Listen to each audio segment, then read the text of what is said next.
Hi everybody, I'm John Buck Grant, and this is the second installment of Dreamcatchers Unlimited, where we teach people how to live more skillful lives or masterful lives through their physical practice. And joining me today is my yoga instructor and good friend, John Yax, who has been extremely instrumental in this chapter of my life, been very instrumental in developing the Muay Thai University.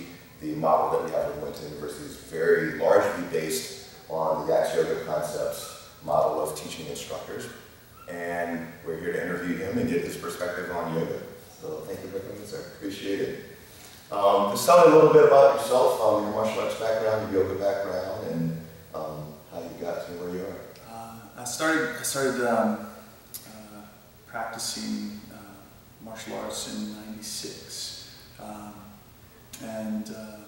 my first teacher was a Taekwondo high-level black belt and Kempo high-level black belt, and he had done wrestling at the collegiate level, and so he developed his school to incorporate kind of mixed martial arts philosophy. And this was back when the UFC was just starting to give birth, and there wasn't, the MMA idea hadn't really been that popular.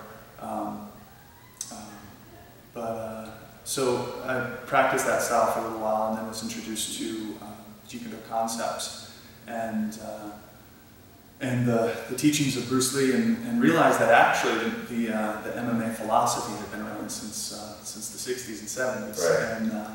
And that no one really ever understood it at the level that Bruce Lee did, besides his teachers and the people that ended up developing schools and systems based off his teachings. And so when I first the first workshop that I took in Yoga Concepts, it just took off. It opened my eyes, and I realized that there was scientific systems that can develop your skills and your attributes in fighting, and how you don't have to isolate yourself from all these different styles and just choose one style. That there's actually a fluid thread that can move from style to style, and that the breakdown is actually how proficient are you in the ranges of fighting. And so once I got a taste of that, I just went full blast with that, and studied with instructor in the area, John Davis, and became an instructor under him. Studied with Paul Vunak out in California, became a full instructor under Vunak, and then started studying Brazilian Jiu-Jitsu to tighten up my ground game. And just years and years of training, and last year just received my black belt in Brazilian Jiu-Jitsu. Saw that, congratulations. Thank you. And under Gustavo Machado, and so I've just had some really beautiful teachers in my life, and thought for a time that martial arts was the only thing I was going to do the rest of my life. And at one point during my martial arts path, I was introduced to yoga through my sister. And my sister had been practicing yoga in college, and then taking yoga classes all over the place. And she wasn't certified yet, but she was just she's a natural teacher. And so she taught myself, and my brothers and I were teaching martial arts classes, kind of garage style, out of our house, and so we had about 10 guys that would come over and practice a couple times a week, and so at the end of one of our training sessions, my sister came in and taught a yoga class, and so that was my first introduction to yoga, and realized that that was a beautiful component to the martial arts, and decided to travel that path. And so I was doing yoga and martial arts for a long time, and it slowly, after years and years, became more yoga than martial arts, and so that's kind of where I am today. So when you started making the transition over from martial arts to yoga, clearly when people make transitions, there's usually something missing in the first portion of their life, and when they transition to something else, they're they're seeking for something. What was it in yoga that you saw that you didn't see or weren't getting specifically from martial arts? Well, my parents raised my brothers and sisters and I to be truth seekers, to find the path that touches your soul, and then to follow that path. And so when through the martial arts, the martial arts path has the ability to create that for people. The training sessions, the energy drills, the different aspects of martial arts allow people to drop in. It gives them present moment, an experience of present moment awareness, and through that we begin to understand our true selves, right? Ourselves without the destructive ideas of the ego, right? Our self-criticism, our self-judgment, the parts of us that the ego says aren't good enough, and that we have to do this and this and this to be that better person.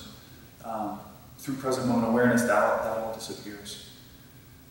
But a good teacher will identify that in the teaching. And in the martial arts world, and that especially these days is lacking.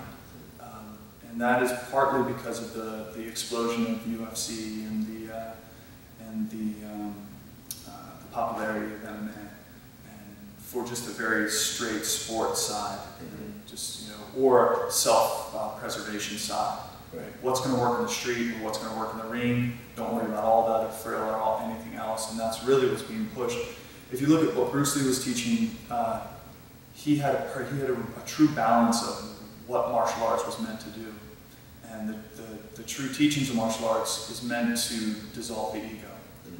If you look at the samurai, or look at any of the martial arts that have been taught for centuries and centuries, part of the goal, of course, was to protect their village, to protect their country, to protect their community. But the deeper part of it was to the relinquishing of the ego, the understanding that we are deeper than this physical form, and that we can get in touch with that part of us through the practices that bring us into present moment awareness. So through martial arts, I had the experience of it, but it wasn't all the time. The ego can easily get into the way, and I want to, if I'm sparring, I want to do better than the other person. I want to, I want to get the hit or get the takedown or get the tap out or whatever the thing is, When I would train with my brothers, it was always a symbiotic flow, and we weren't concerned about winning or doing the best. We wanted to drop in and get that present moment awareness experience. When I took my first few yoga classes, I realized that the whole process, the whole system of yoga was developed for that purpose. That the entire purpose of yoga is to come to a place of self-realization, to understand the true self.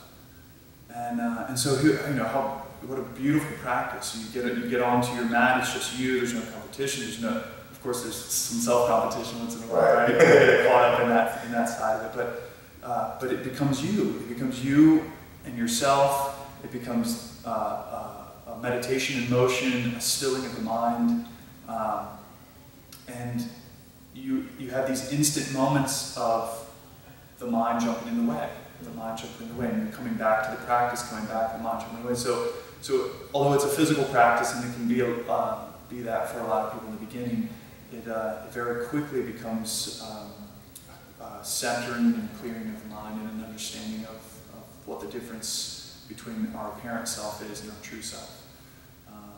And then if people decide to take the yoga practice to deeper levels and establish a sitting practice, a meditation practice, and to understand that there is even faster and more effective ways of shooting through the maze of the mind, you can take your yoga practice to that level and start a meditation practice. And then of course the asana practice, the postures support your meditation practice, and it can just transform your life. And the martial arts world, I love it with all my heart, was akin to riding a bike to the destination, and the yoga practice, meaning the asana, the postures, and the meditation, which is the same, which is yoga, is like taking a rocket ship to the same destination. It is so powerful. It gets you there so incredibly fast, and it instantly transforms your life. Instantly transforms your life. You have healthier relationships. You have happier moments of even the simple moments of just being, just talking to a friend, or just having a cup of tea, or having lunch, or your perspective shifts in a way that allows you to realize that every moment is powerful. Every moment is imbued with perfection. And if we're not paying attention to it, it becomes an ordinary moment. But the realization, what yoga teaches, is that there are no ordinary moments. That this moment is as powerful and beautiful as any moment, and we just have to open